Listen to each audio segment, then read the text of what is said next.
Ya di titik terendah yang kita sudah nggak tahu lagi harus berpegang kemana, pasti tentu berpegang ke Allah ya. Tapi kita berpegang lewat apa yang menguatkan kita untuk tetap yakin di jalan Allah bahwa di kondisi titik terendah itu kita akan bisa memantul balik. Gitu. Dan alhamdulillah saya ketemu ilmu magnet rezeki ini di 2017, Tat. Dimana pada saat itu yang saya ketemukan di sini, akhirnya pada saat ketemu nih saya ketemu dengan komunitas yang luar biasa yaitu magnet rezeki. Saya baru ketemu, oh jadi itu kenapa saya akhirnya bisa kepada seperti itu tuh seperti ini ya jalannya. Jadi kayak sudah melaluinya, tapi kita baru tahu oh ilmunya tuh ini. Karena waktu itu saya sebagai apa ya namanya sih, bukan mentor coachnya, tapi cuma pelaksananya kan ya. Kita nggak tahu tuh orang ilmunya gimana ngarahin kita seperti itu gitu kan ya. Dan ternyata pada saat saya ketemu komunitas ini, oh ternyata ilmunya tuh dasar baliknya kenapa ini semua bisa terjadi itu adalah seperti ini. Bismillahirrahmanirrahim. Assalamualaikum warahmatullahi wabarakatuh. Magnet rezeki, satu sama terhubung. Titipkanlah kepadaku satu ayatmu yang bisa membuat aku mengetahui rahasia di balik peristiwa ini dan mendapatkan solusi hanya darimu. Al-Fatihah. Assalamualaikum warahmatullahi wabarakatuh. Waalaikumsalam warahmatullahi wabarakatuh. Selamat datang Mbak Anggi. Terima kasih Ustaz Abu sudah mengundang saya ke sini. Wah, acara yang luar biasa nih Ustaz Abus. Iya, Jaka ya. Jalan Keajaiban. Jalan Keajaiban ini sudah masuk dalam sesi-sesi khusus nih ya. Nah, makanya tamunya juga tamu-tamu khusus. Masya Allah. Oke, Mbak Anggi Pradita, sekali lagi kita happy banget nih di MRTV Jalan Keajaiban bisa hadir dengan waktu yang sangat padat. Terima kasih udah hadir di sini.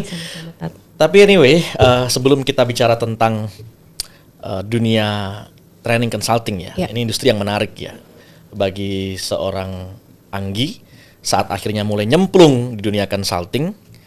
Itu punya background kerja atau membuat usaha dulu di bidang apa tuh Mbak Anggi? Jujur sebenarnya justru awalnya saya nggak ada background di consulting ya.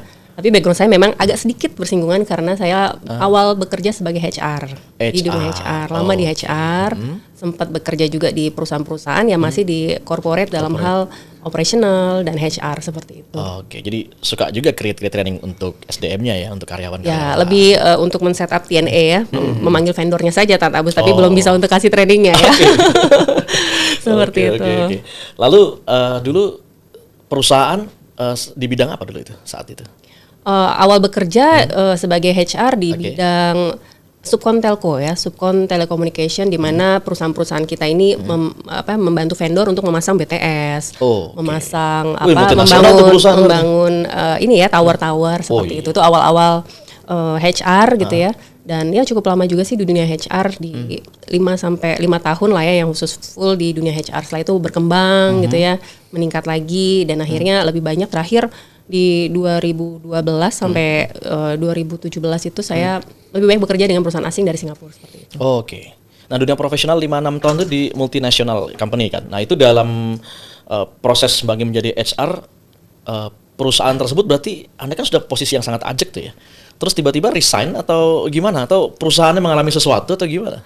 Alhamdulillah itu memang suatu keajaiban juga buat saya di mana saya memulai menjadi HR. Kebetulan basic saya juga manajemen, jadi masih related. Dan saya masuk situ diajak oleh teman saya yang kebetulan dia pindah bagian dan ada posisi HR officer yang vacant. Dan jadi saya memulai dari bawah ya, dari HR officer naik jadi supervisor sampai akhirnya menjadi HR manager.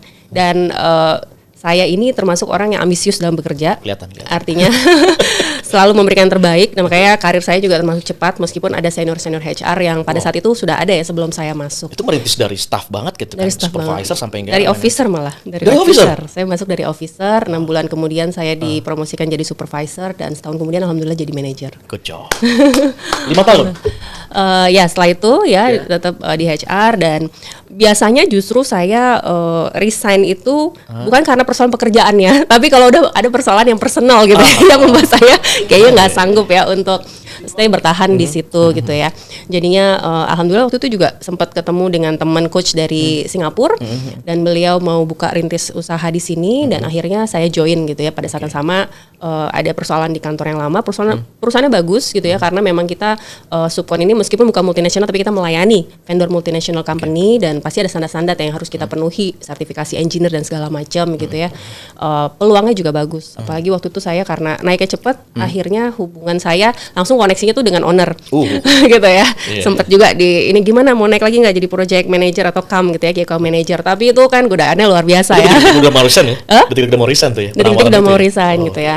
Nah akhirnya karena ada konflik dengan antar manajemen gitu ya, ya power lah ada orang baru masuk, saya bawaan biar bagaimanapun berhutang jasa dengan bos saya yang lama gitu ya. Akhirnya terdempet gitu ya.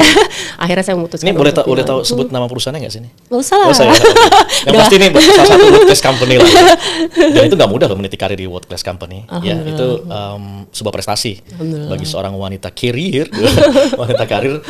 Anggi Pradita. Sampai hingga akhirnya memutuskan untuk resign. Resign, betul. Itu putusan yang nggak mudah dong bagi seorang. Pastinya nggak mudah ya karena sudah di posisi nyaman. Meskipun pindah lagi juga masih dengan tawaran yang pastinya lebih nyaman juga ya. Kita nggak mungkin pindah dengan tawaran yang di bawah itu kan ya. Cuman udah ada di zona nyaman itu keluar lagi dengan tentunya peluang, tantangan dan pekerjaan yang baru kan akan membawa effort yang tidak mudah juga gitu. Akhirnya putusan dasarnya apa? Memutuskan untuk sampai pasti ada strong why, ada alasan kuat kenapa akhirnya memutuskan untuk ya nggak mulai lagi dari apa ya starting gimana sih saat kita mulai memulai sesuatu kan nggak semudah kita udah jalaninnya gitu kan. Betul. Itu apa yang Mbak Anggi putuskan? Apa karena tawaran gaji atau salary yang lebih menarik atau apa?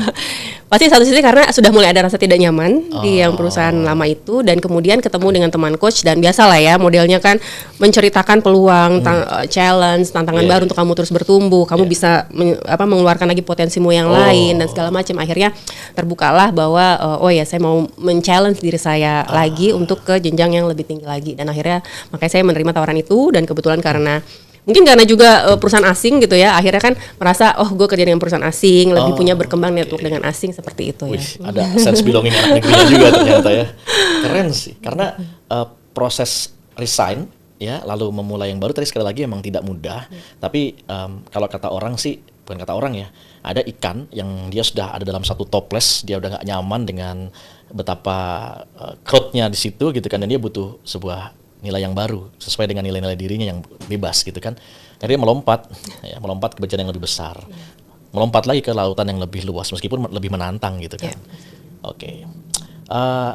Bagi Mbak Anggi saat memulai yang baru itu untungnya ditemani seorang coach ya. Agak konyol juga ya kalau waktu itu ya udah kita bakar kapal kan sekarang banyak tuh orang yang memilih untuk mulai mandiri atau bekerja dengan atau berusaha gitu kan. Betul. Tapi dia langsung ninggalin gitu aja gitu kan. So you have to prepare kan, nyiapin dulu kapalnya ya dan ditemani juga dengan saat itu ketemu dengan seorang coach ya. Kebetulan beliau ini seorang businessman juga gitu ya dan ketemu dengan partner lokal businessman juga dan akhirnya mereka membentuk perusahaan. Tapi backgroundnya ternyata zaman dulu kita belum di Indonesia belum familiar dengan nama coach ya sebenarnya gitu ya. Nah, tahun berapa itu? Saya kenal beliau 2009 ya, jadi 2010 saya pindah. 2010 saya pindah dan akhirnya ya itu tadi terbuka untuk melihat hal di dunia gitu ya yang pola pikirnya mungkin kita melihat jauh lebih cepat gitu ya dan mungkin lebih terbuka luas seperti itu dan justru saya mempelajari bagaimana saya dipandu ya bahwa ternyata kita bisa men-setting diri kita, memprogram diri kita apa yang kita capai. Jadi saya sudah kenal sebelum pada saat saya masih di HR nih. Dulu pertama kali kenal itu yang uniknya adalah dia suruh tuliskan 5 tahun kamu mau jadi apa yang kamu program 5 tahun ke depan gitu ya dan ternyata saya setelah sekian lama dan saya nggak sengaja ketemu catatan saya itu saya cek wah ternyata tuh kok tercapai apa yang saya sebut termasuk tentang karir tadi ya karir tadi saya naik sekian itu semua adalah catatan yang pernah saya bikin kan bahwa saya tahun segini naik karir sekian naik tahun segini naik sekian termasuk pencapaian keluarga pribadi maupun materi misalnya seperti itu.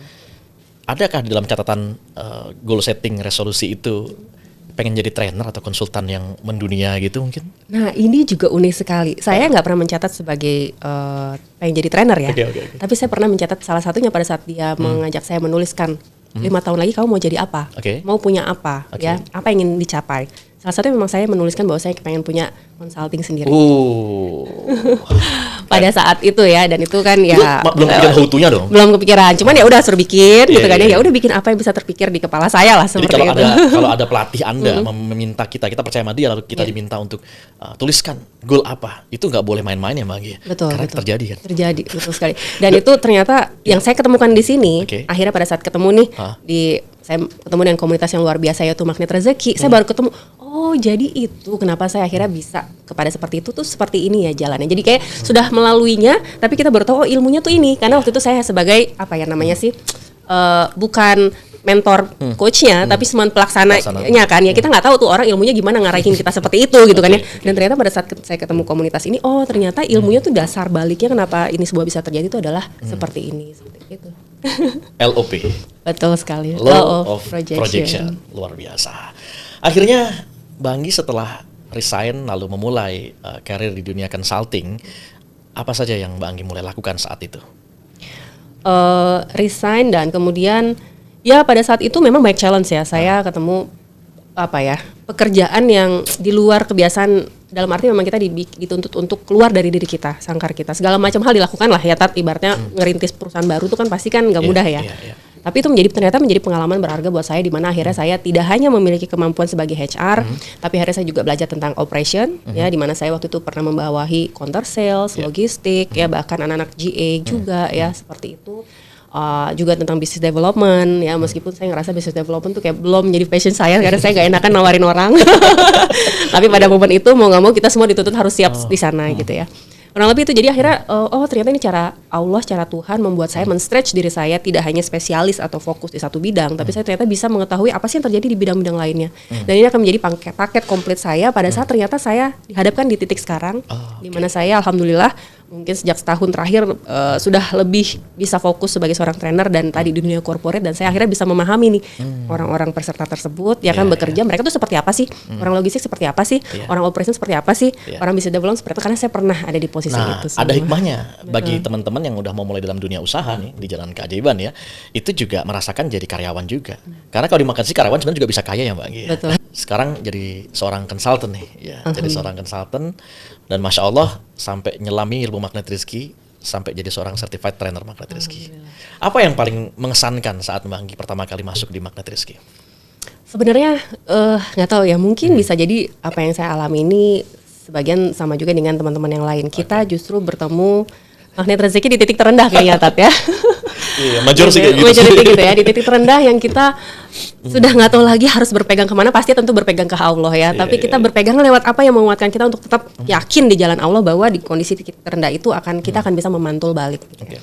Dan alhamdulillah saya ketemu ilmu Magnet Rezeki ini di 2017, Tat, dimana pada saat itu titik terendah saya ya, saya sedang memimpin salah satu perusahaan alat kesehatan dari Singapura, dan kondisinya adalah di tahun 2016-2017 itu perusahaan tuh lagi down, konflik manajemen di pusat ya kan, konflik direktur, bahkan yang di Indonesia juga ditinggalkan oleh direkturnya, dan akhirnya saya sebagai acting paling tinggi waktu itu saya masuk sebagai GM gitu kan ya, akhirnya saya acting director mau nggak mau, dan semua orang nyarinya ke saya, customer nyari ke saya, orang gedung sewa nyari ke saya, gaji karyawan juga jadinya ke saya gitu kan ya, semuanya ke saya. Nah tapi balik lagi ternyata kalau saya lihat merefresh lagi itu semua ternyata bisa kita lalui, dan setiap persoalan pasti akan ada solusinya. Dan salah satu solusi yang Allah bantu saya adalah ternyata saya dipertemukan jalannya dengan ilmu Magnet Rezeki ini, membantu saya untuk bisa menyelesaikan persoalan tersebut.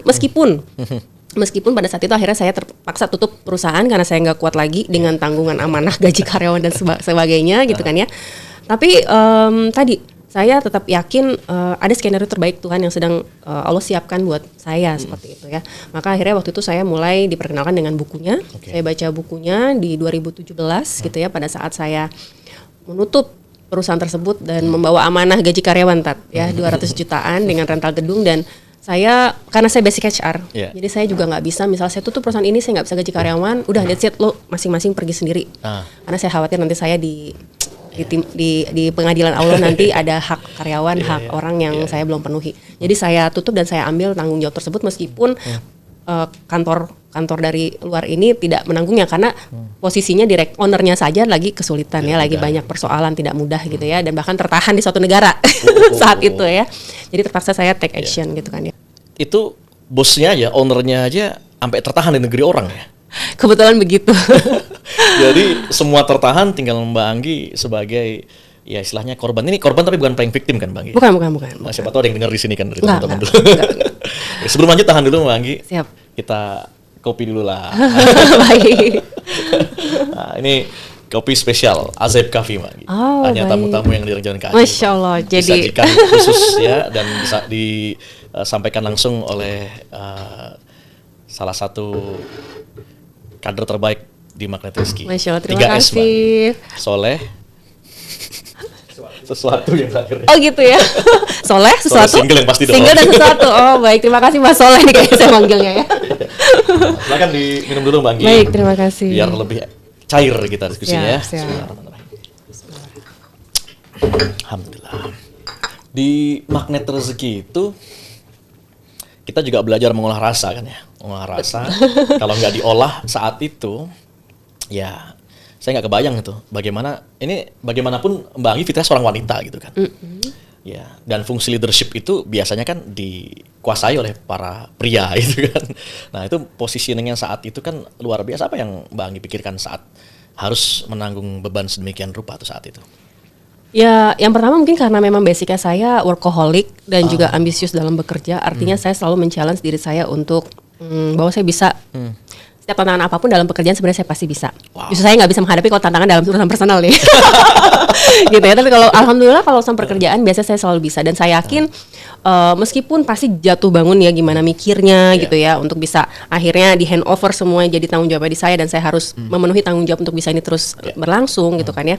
Tapi ya itu tadi alhamdulillah kita punya Allah ya, punya Tuhan yang pasti bisa, yang pasti akan memberikan solusi terhadap persoalan kita. Nah mungkin sedikit persoalannya adalah karena saya saat itu jujur belum dekat ke Allah Tat Abus ya. Jadi dalam arti dekatnya seperlunya ya karena apalagi saya Gimana seorang workaholic kan? betul ya karena Yang bekerja gue bisa melakukan apapun untuk dapat duit gitu ya. Terus ya I can solve this problem gitu kan. Apalagi kita punya kepiawaian dengan skillful ilmu manajemen, dulu juga pernah di dunia HR cukup lama gitu kan. Tapi karena ilmu Magnet Rezeki kan kayak berubah 100% ya, mindset workaholic gitu ya.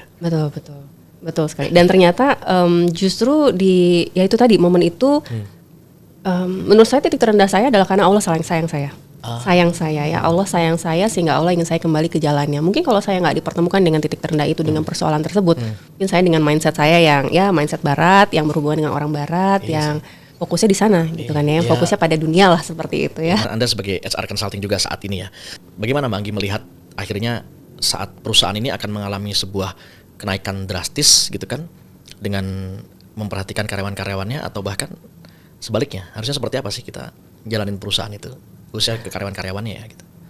Baik, kalau saya melihatnya gini, karena sebelumnya tentu saya lebih banyak berkecimpung di dunia yang perusahaan-perusahaan yang kita sisi spiritual saya belum kepake gitu kan ya. Okay. Artinya pasti lebih melihat bahwa balik lagi tadi ya benar bahwa karyawan tuh aset untuk membuat mereka makin kaya, membuat perusahaan makin kaya gitu kan ya. Dan kalau bisa akan melihat sisi cost karyawan tuh pasti akan maksimal sekian gitu kan bagi ya. Bagi seorang bisnisnya, emang tanya aja orang keuangan dimanapun, yang namanya karyawan itu adalah cost. Betul. Karena gaji. Betul. Bener Dan ya? HR biasanya terbuntur tuh. Nah, lu iya. mau nambah karyawan, lu mau bisa kasih untuk apa nih buat perusahaan? Apa pesannya nih Mbak di sini? Pengalamannya Mbak Anggi deh. Baik, nah setelah alhamdulillah sekarang saya juga menjadi seorang HR consultant, Yeah. ya beberapa perusahaan klien saya yang saya bantu untuk merapikan HR-nya, sistem HR-nya gitu ya, biasanya perusahaan-perusahaan middle ya yang belum tersetup dengan baik dan nggak punya HR sendiri. Yang akhirnya saya lihat adalah ada beberapa perusahaan memang pasti yang merasa dirinya tidak mampu membayar karyawannya dengan sesuai standar yang ditentukan negara dan sesuai dengan kesejahteraan yang mereka hak dapatkan gitu kan ya. Itu ternyata akan memiliki challenge sendiri. Dan karyawan-karyawan yang justru mereka sangat memperhatikan haknya, memberikan salary yang sesuai dengan standar yang berlaku. Saya melihat mereka akan lebih long lasting, sustainable dan juga loyal, projectnya kayaknya datang aja terus gitu ya. Allah yang mencukupkan. Artinya pada saat kita merasa bahwa karyawan itu hanya sebagai objek aset untuk perusahaan bertumbuh gitu ya. Ya kita benar-benar jadi dipacu untuk merasa bahwa karyawan ini jadi beban kan gitu Oh, iya. ya. Tapi kalau misalnya ada perusahaan yang merasa bahwa karyawan itu adalah amanah dalam bentuk amanah keluarga, amanah anak-anak ya, yang mana anak-anak harus kita hidupi gitu kan ya. Dan kalau kita balik lagi ke ilmu magnet rezeki, Allah kan yang akan mencukupkannya. Allah yang akan menitipkan rezekinya lewat si perusahaan tersebut. Dan akhirnya saya melihat bahwa perusahaan itu yang lebih alhamdulillah ya, lebih bertumbuh, dan kayaknya mereka dengan segala dinamika yang terjadi di dunia dan di Indonesia gitu ya, mereka bisa tetap survive gitu. Dengan ada pandemi dan segala macam, mereka tetap ada ketemu jalannya untuk selalu dicukupkan Allah. Betul, Itu betul. sih mungkin. Entah tahu-tahu nge-switch produknya yang tadinya mungkin dia di industri travel, tahu-tahu dia jadi jualan piyama gitu kan contohnya. Gitu ya. Betul. Dan itu bisa untuk, yang penting bagaimana membiayai hajat hidupnya keluarga karyawan tersebut. Dan survive sehingga akhirnya Allah kasihkan ya pertumbuhan yang signifikan setelahnya. Itu luar biasa ya. Ya emang tidak mudah sih. Kita harus mikirin untung kan gitu, namanya orang usaha gitu kan. Tapi sisi lain kita harus bagaimana karyawan juga tetap happy gitu ya. Jadi kalau Mbak Anggi memposisikan karyawan ini sebagai apa dan seharusnya seperti apa? Ya, karyawan itu tentunya aset buat perusahaan, aset yang harus dalam arti aset yang harus terus diasah kemampuannya. Karena dunia saat ini kita melihat begitu baik disrupsi yang terjadi, ya, disrupsi teknologi, disrupsi kemarin kita ada pandemi dan segala macam, belum lagi generasi kita yang akan terjadi perubahan cara kerja, cara berpikir dan segala macam. Jadi pada saat kita fokusnya untuk membangun aset kita, untuk membuat mereka mengeluarkan potensi terbaiknya sehingga bisa menjadi tulang punggung, ujung tombaknya perusahaan gitu ya, untuk maju terus ya, maka Allah akan kasih jalannya untuk perusahaan ini juga terus bertumbuh.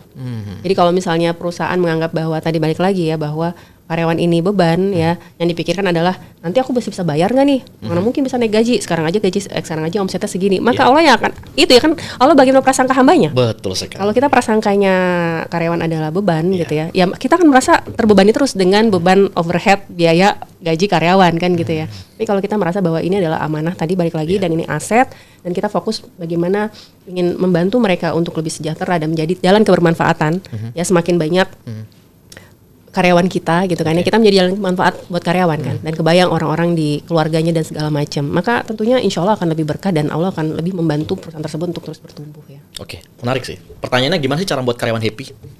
Cara membuat karyawan happy. Jadi mereka itu akhirnya terbentuk loyal gitu loh. Bahkan mereka akan memberikan dedikasi terbaiknya. Ya kan, ini kalau saya mungkin saat punya perusahaan terus punya karyawan kayak Mbak Anggi misalkan yang workaholic, terus you do your level best untuk melakukan segala sesuatunya, bahkan gak kenal waktu. Ini kan satu banding, apalagi dengan di Indonesia gitu, kita tahu ya, yang terbiasa dengan nyantainya, nyamannya gitu kan. Nah itu gimana membuat akhirnya karyawan itu happy, ada happiness at work gitu? Sebenarnya bagaimana membuat karyawan happy, kita harus membuka kesadaran dulu nih. Apa sih sebenarnya makna bekerja? Kenapa mereka harus bekerja? Kenapa mereka dikasih target kerja? Pada saat mereka bisa memaknai hal itu semua, dan mereka juga menyadari bahwa bekerja itu akan selalu bernilai ibadah, gitu kan? Maka kerja akan terasa nikmat, gitu kan ya. Dan tadi pasti tentunya untuk membuka wawasan kepala perlu ada yang namanya tadi misalnya ada training, ada kajian ya, adalah untuk membawa perubahan behavior. Makanya kan kalau misalnya kita memberikan training kan membuka mindset dia, pola pikirnya, membantu dia untuk merubah behavior apa, perilaku apa yang perlu dirubah gitu kan ya. Sampai akhirnya kita berikan cara-cara how to-nya untuk ke sana. Nah, itulah kalau misalnya perusahaan hanya memaksa bahwa karyawan harus paham dengan tugasnya dan lakukan dengan baik, sedangkan perusahaan tidak memberikan support system untuk karyawan ini paham, sadar untuk terus bertumbuh, maka tentunya tidak auntuk perusahaan tersebut untuk maju lebih baik lagi. Apalagi untuk mencapai target-target itu ya. Betul. Nah, itulah kenapa peran dunia training, makanya dunia training kan juga untuk owner perusahaan yang sudah paham bahwa ternyata training itu juga menjadi aset yang membantu mereka untuk meleverage bisnisnya, gitu kan ya. Mereka akan sering sekali untuk mengirim training karyawannya, dan karyawan tentunya akan merasa dia dihargai, diberikan kesempatan untuk bertumbuh, berkembang. Nah, itulah juga salah satu yang bisa meningkatkan bagaimana perusahaan jadi loyal karena merasa diperhatikan, dikasih fasilitas training untuk dirinya bertumbuh dan sebagainya. Ya dilatih lah ya sampai akhirnya ya skillful. Betul. Ya, termasuk spiritualnya juga terpenuhi dengan paten-paten ala magnet rezeki seperti itu. Betul sekali. Di dunia HR pasti ya sama kayak zaman dulu di SMA ya, atau jangan usah di SMA, saya yang di pondok aja ada aja tuh yang namanya anak-anak trespasser, pelanggar ya, yang entah dia kompetensinya nggak muncul, atau dia nggak melakukan pekerjaan secara profesional, nggak achieve target, atau bahkan attitude karakternya yang dia salahi, nggak mengikuti kode etik dalam sebuah perusahaan gitu. Mestinya gimana sih Mbak kita menyikapi yang seperti ini tuh?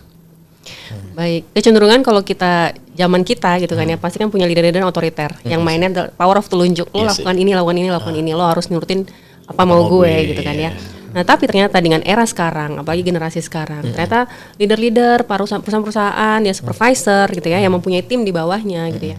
Kita ini trennya adalah sekarang cenderung untuk masuk ke dalam yang namanya dunia coaching. Oh, coaching. Coach, ya. Apa bedanya Coaching. dengan tadi kan training tuh? Ya. Karena sebagai asli kita training. Nah, sekarang kita ngelihatnya biasanya karyawan yang berpersoalan kayak gini udah di training, dibina nggak mau, akhirnya tanda kutip dibinasakan. Biasa gitu ya, mohon maaf ya. Nah, tapi ini di coaching malahan. Ya. Gimana tuh Mbak? Bedanya di mana? Baik, kalau training itu kan kita dalam arti sebagai trainer ya, atau misalnya training karyawan sebagai leader memberikan training ke karyawan dalam arti memberikan materi, memberikan awareness, memberikan pengetahuan gitu ya kepada nih si karyawan gitu kan ya. Masih satu arah nih, Ustadz Abus ya, di mana kita mengempower orang tersebut terkait dengan ilmu-ilmu yang dibutuhkan dalam dunia pekerjaan dia. Tapi kalau udah bagian ini ada kalau di corporate namanya kan kita mencari karyawan tuh dilihat dari skillnya, knowledge-nya, dan attitude-nya. Dan salah satunya kita untuk memperbaiki ini tadi persoalan attitude ya biasanya ya. Oke. Skill dan knowledge kita bisa penuhi, kasih kirim training segala macam, dinasihatin gitu kan ya. Tapi attitude ini yang atau perilaku ya yang tidak mudah untuk dirubah. Nah, oleh karena itu sekarang diperlukan namanya coaching, di mana caranya adalah kita lebih mendengarkan. Oke. Kita menggali apa sih persoalan yang dia hadapi ya di dalam dirinya, tapi kita flipping kayak negativity-nya. Jadi kita bawa dia untuk memaknai persoalan tidak baik tersebut untuk melihat dari sisi positifnya, dan kita bawa dia untuk menuju masa depan yang lebih baik. Ya, kita menggali potensi-potensinya ya untuk membuat dia memiliki kesadaran gitu ya atas apa yang dilakukannya, dan bagaimana mengajak dia untuk dia memperbaiki dirinya dan bertumbuh lebih baik lagi. Lebih seperti itu. Karena kecenderungannya anak muda zaman sekarang nih khususnya gitu kan ya, karena kan sekarang mau nggak mau perusahaan tuh isinya yang di level supervisor ke bawah ya anak muda gitu kan ya, dan mereka justru lebih pintar-pintar saat Abus Iya. anak muda ini, karena dulu Jadi S3 tadi ya. Soalnya single and smart. Smart ya, betul. Berarti ada 4S yang sesuatu lagi apa? Sesuatu lagi. Baik. Nah, oleh karena itu mereka adalah sebenarnya orang-orang yang ingin didengarkan. Gitu. Oleh karena itu sekarang itu di era sekarang leader perlu menjadi seorang coach yang mau mendengarkan ya.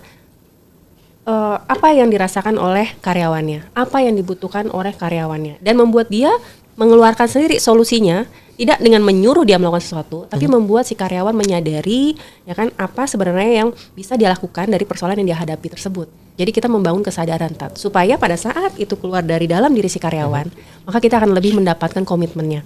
Dibandingkan kita harus ngasih tahu, nasihatin, tahu sendiri ya Tat ya, masuk kuping kanan, keluar kuping kiri, nggak dilakukan juga. Entah berapa kali kita harus ngasih tahu dia. Tapi dengan cara coaching sekarang ini, makanya banyak perusahaan yang banyak tuh memberikan training dari level middle management sampai senior management gitu ya.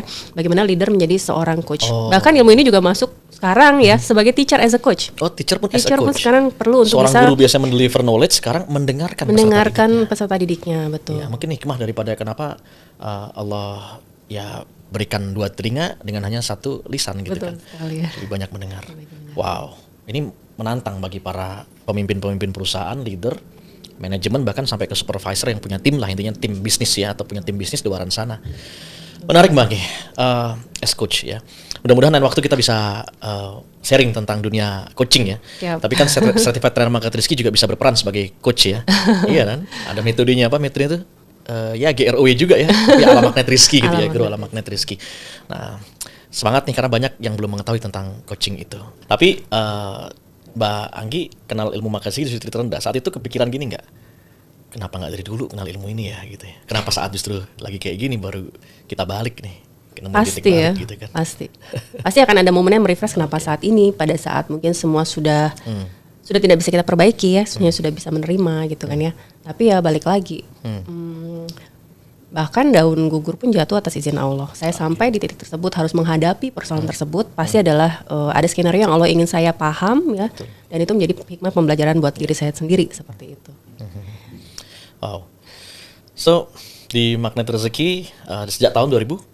Magnet Rezeki tadi ya saya kenal akhir tahun 2017 pada saat saya mulai menutup perusahaan saya dengan membawa amanah. Dan sebelum kenal Ilmu Magnet Rezeki sebenarnya saya tuh di ujung-ujung saya mau menutup kantor, saya udah males banget ke kantor ya. Dan kerjaan saya adalah masuk kajian, Tatabus. Apa tuh? Enak banget ya? Masuk ke jadi alhamdulillah waktu itu saya rajin banget. Kantor pertama saya justru ya adalah Masjid Raya Pondok Indah, karena setiap hari itu ada kajian ustadz ya, termasuk almarhum Kang Rosyid Ustadz Arifin Jaidiningrat dan segala macam. Saya jadi duduk sana untuk mendapat ketenangan batin. Oh, jadi sebelum ngantor masuk situ dulu. Kalau kita di Makkah apa gua Gua keajaibannya zuhur bersama gitu kan ya, baru saya ke kantor. Dan itu juga mungkin menjadi salah satu membantu perusahaan itu waktu itu bisa survive sementara gitu ya. Karena saya nggak tahu caranya gimana lagi untuk itu bisa keniscayaan sih, udah bukan seperti itu. Dan ada momen-momen yang luar biasa, Tat. Saya datang ke kajian ya, kadang-kadang duit cuma tinggal selembar-selembarnya gitu ya. Iya. Duit tinggal selembar-selembarnya 100.000 dan 10.000 misalnya. Mau masukin kencerang itu antara 10.000 atau 100.000. Dan Masya Allah waktu itu saya ya udahlah ikhlas sih, saya 10.000 buat parkir kan ya.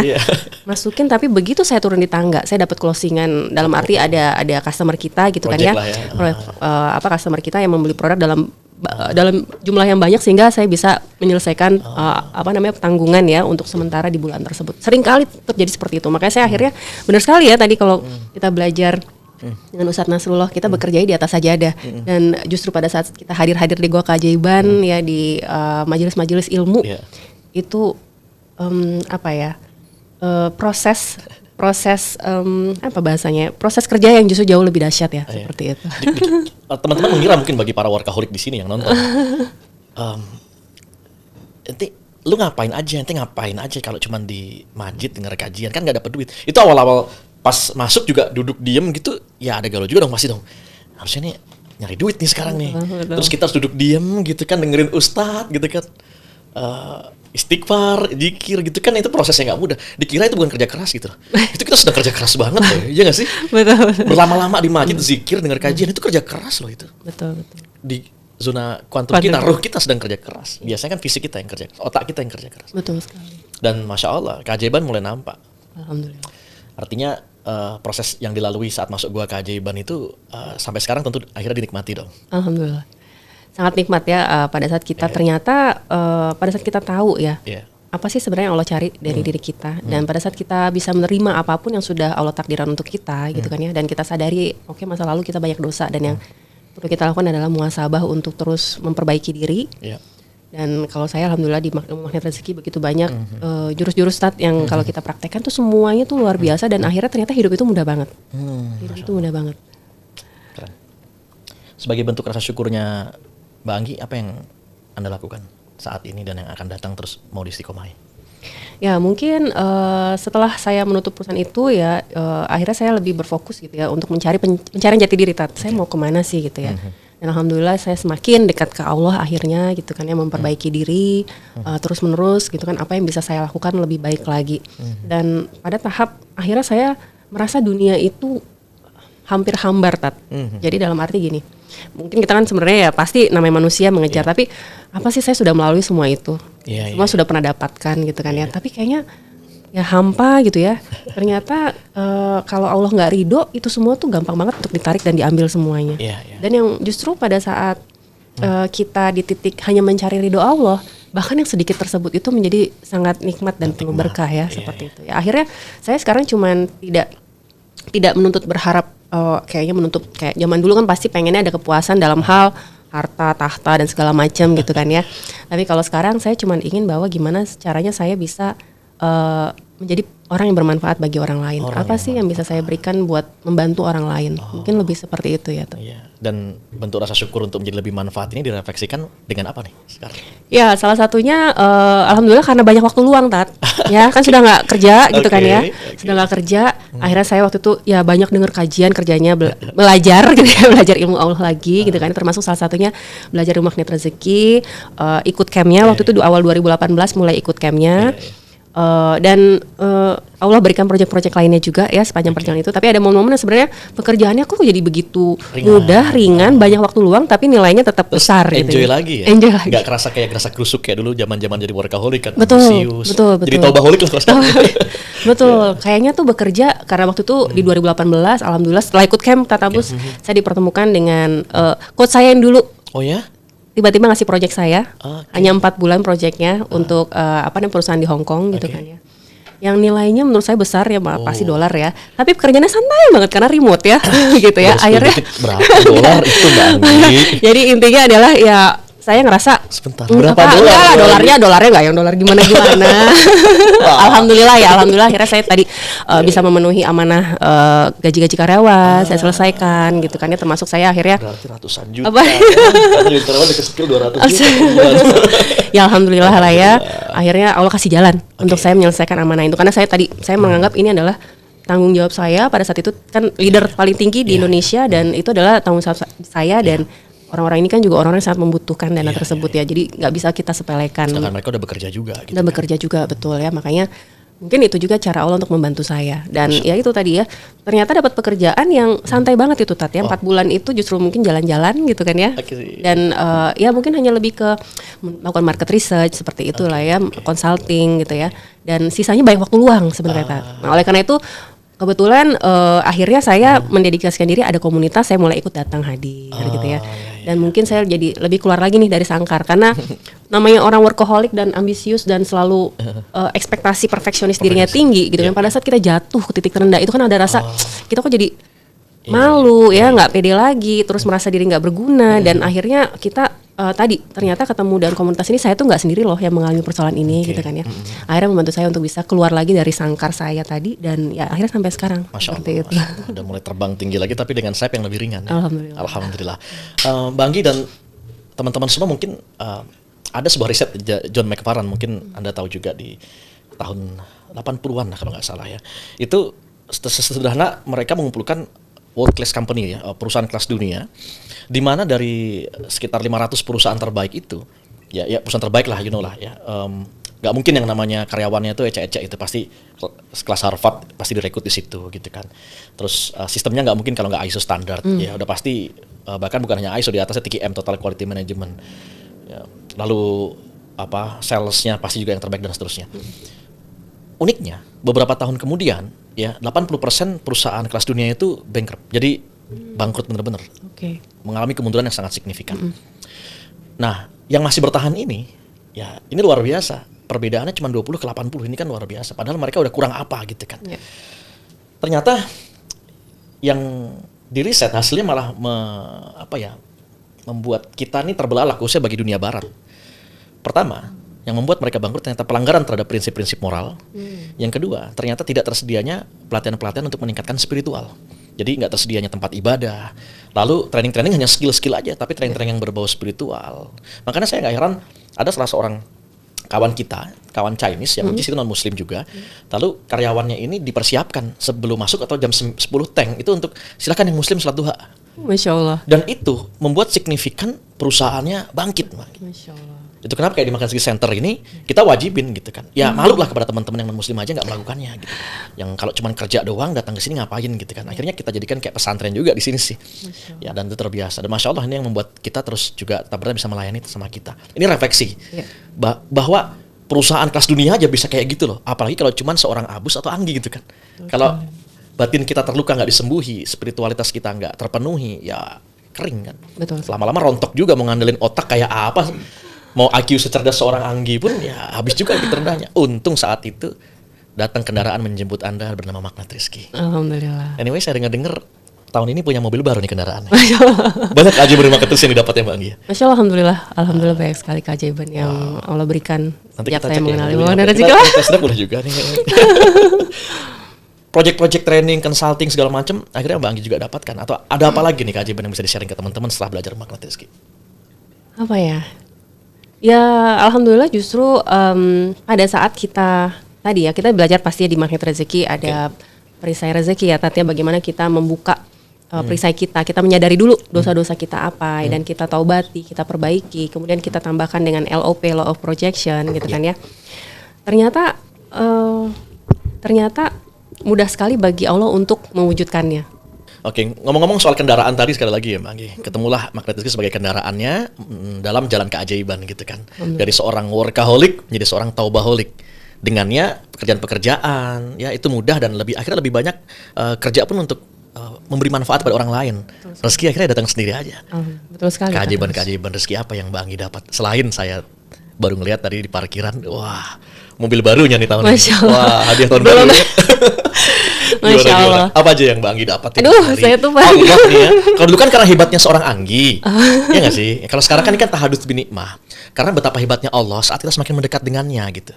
Ya kan? Kalau dulu harus kerja keras banget kan, banting tulang siang malam, kadang-kala keluarga terabaikan gitu kan. Seringkali bahkan sebagai seorang wanita karir kan. Itu kan perjalanan gak mudah. Sekarang kan akhirnya lebih banyak juga intens bisa ketemu anaknya, lebih banyak akhirnya bisa ikut-ikut kajian gitu kan. So dari hasil itu, apa saja yang Mbak Anggi dapatkan yang Allah berikan untuk Anda nih? Banyak, Tat. Bingung saya nanti kalau nyari, aduh rasanya saya nggak nyaman. Ini kan biar teman-teman tersengat. Ya, gimana? Masya Allah. Ya Alhamdulillah kayaknya apa yang kita pikirkan itu bisa terwujud, Tat. Masya Allah. Pengen jalan-jalan, waktu itu lihat film gitu ya, Hong Kong, Macau, alhamdulillah terwujud. Tadi karena dapat proyek Hong Kong, saya bisa ke Hong Kong dan Macau gratis gitu ya. Kemudian adik ipar saya lagi studi di Melbourne, diajak ke sana gitu ya. Kapan banyak sini mumpung saya ada di sini gitu kan ya.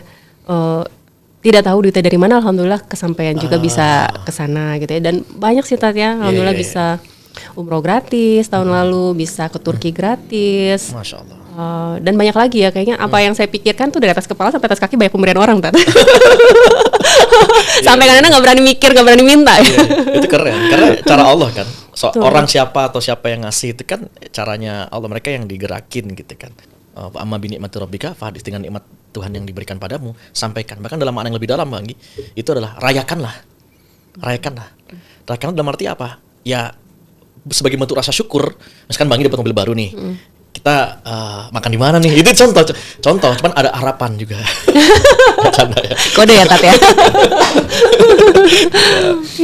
Itu adalah perayaan dalam bentuk seperti itu gitu. Ya alhamdulillahnya ya pada saat saya, ya mungkin tuh jalan Allah juga, akhirnya saya ketemu ilmu magnet rezeki dan Allah gerakan untuk saya pengen tahu lebih jauh Tat. Dan akhirnya pada tahun 2019 ya, saya setelah ikut camp kedua gitu ya, saya akhirnya mengikuti TFT tuh Tat, menjadi trainer. Wah. Gitu ya, menjadi trainer magnet rezeki. Totalitas kalian.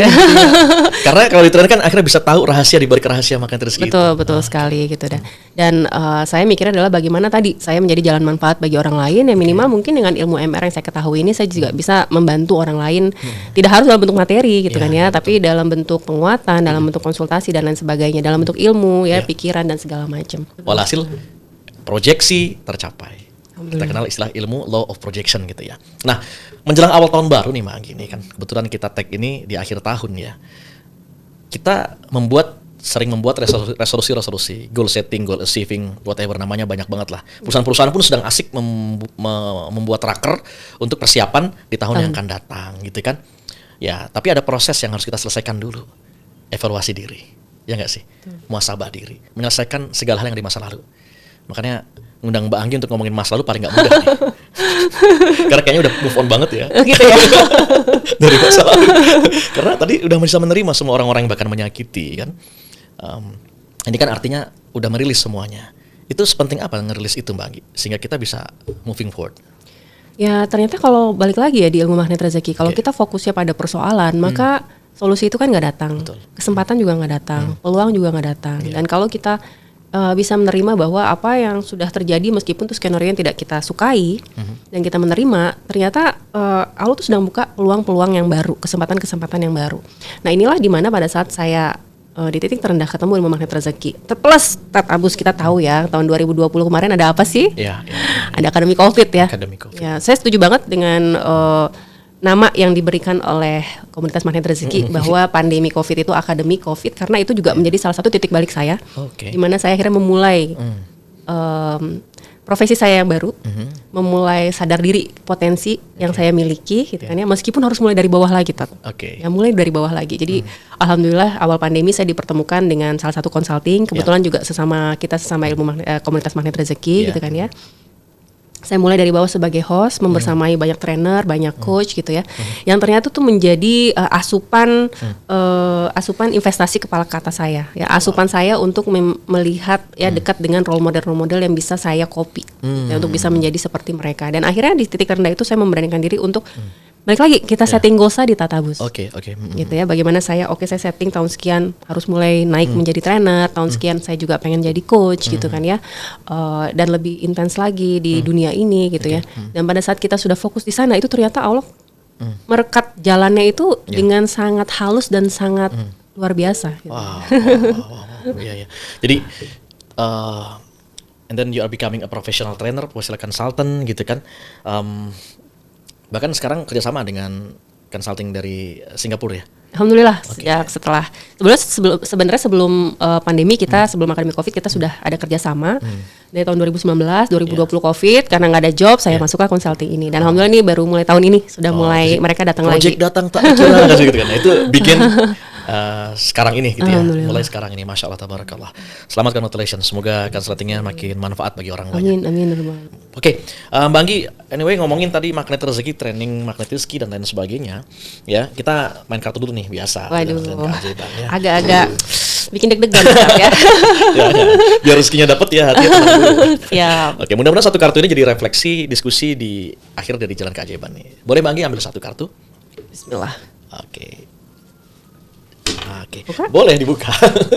Wah, bahagia tanpa syarat. Oke. Bagi seorang Anggi Pradita dengan kondisi, hal, dan peristiwa yang dihadapi saat ini, adakah yang mau dinasihati untuk diri sendiri dan mungkin akan jadi manfaat bagi teman-teman Jalan Keajaiban dari satu jurus di magnet rezeki itu? Baik, bahagia tanpa syarat. Ya, seringkali Tatabus kita banyak dipengaruhi oleh omongan-omongan orang sekitar. Oh, kamu itu kalau sukses kalau kerja di perusahaan besar. Oh, kamu itu kalau sukses kalau punya keluarga bahagia dan lain sebagainya gitu kan ya. Padahal pada saat kita pun memiliki itu, tapi kita tidak kita memiliki hal-hal tersebut tapi kita tidak merasakan kenikmatannya, maka kita juga tetap tidak akan bahagia. Maka menurut saya bahagia tanpa syarat adalah kita bahagia apapun kondisimu saat itu, karena itu adalah skenario terbaik Allah. Yang perlu bisa kita lakukan adalah kita menerimanya, ya kan, skenario Allah yang sudah Allah tetapkan buat kita, dan bagaimana kita menjadi pribadi yang bisa bermanfaat untuk menjemput ridhonya Allah. Ya, pada saat Allah sudah ridho, minimal kita akan mendapatkan ketenangan hati yang tadi lagi bahagia menjadi tanpa syarat, dan Allah akan berikan kebahagiaan ke dalam hidup kita. Masya Allah. Jadi jangan sampai Allah ninggalin kita kalau begitu ya, biar dapat kebahagiaan dalam diri sendiri ya. Maka kalau menurut Mbak Anggi sendiri, kebahagiaan itu seperti apa sih? Bahagia itu apa?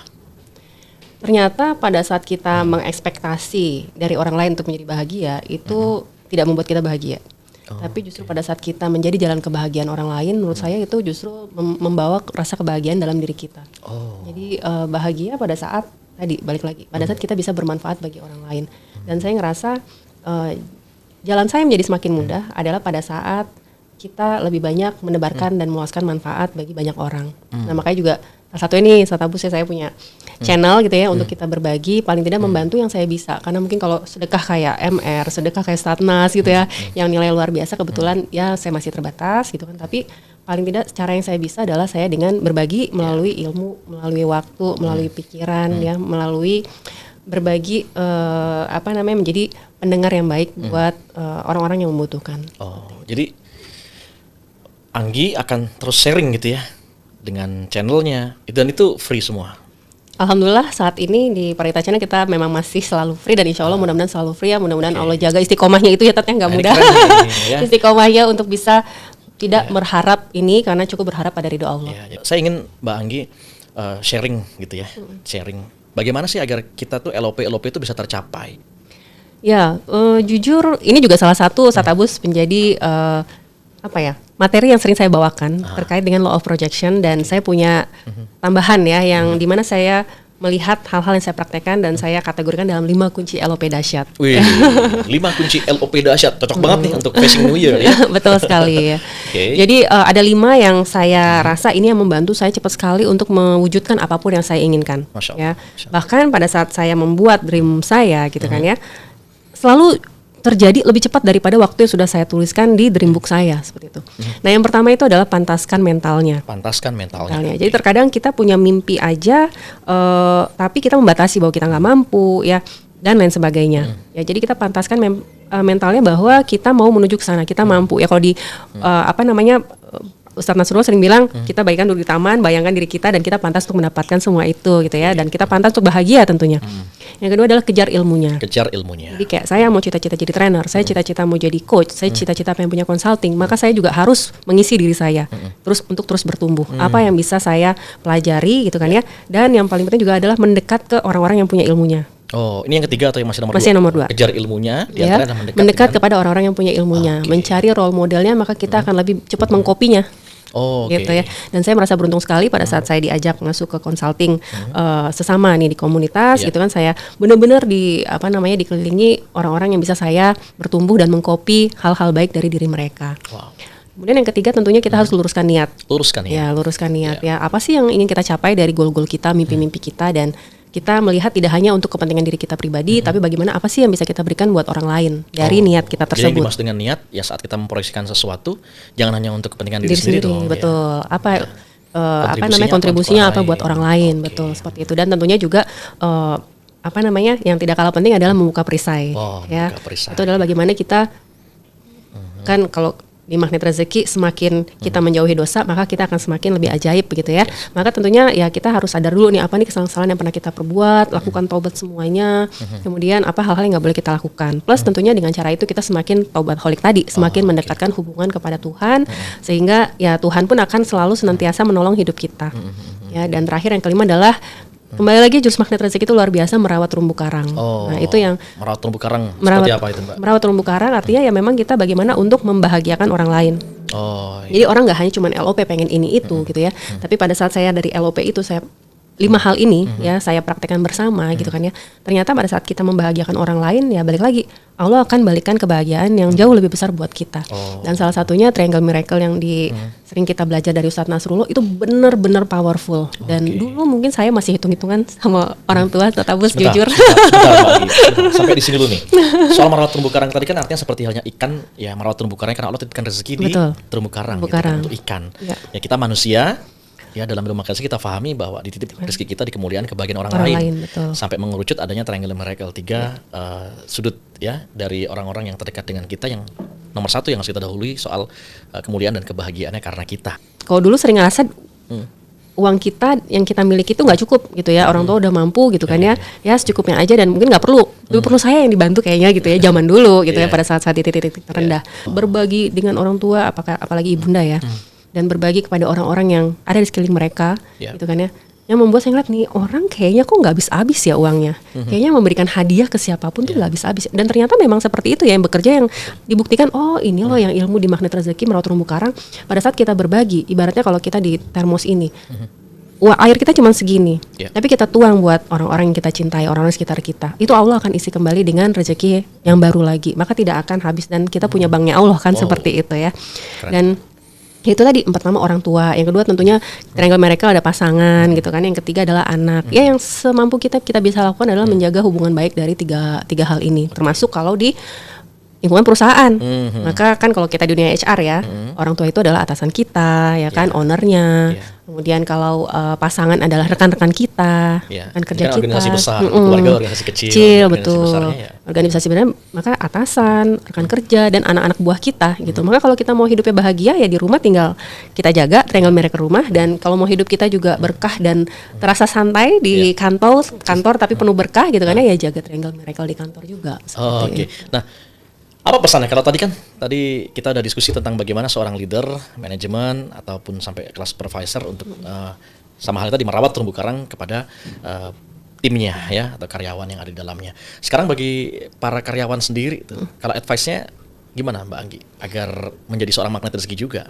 Baik, ini juga unik ya, saya ketemu banyak orang pastinya. Ada orang-orang yang bekerja di perusahaan adalah, gue dibayar 9 to 5, ini pekerjaan gue kerjaan gue sebaik mungkin, urusan orang lain dia nggak peduli. Dan ada juga orang-orang yang mereka siap kapanpun pada saat dibutuhkan meskipun itu bukan tanggung jawab mereka.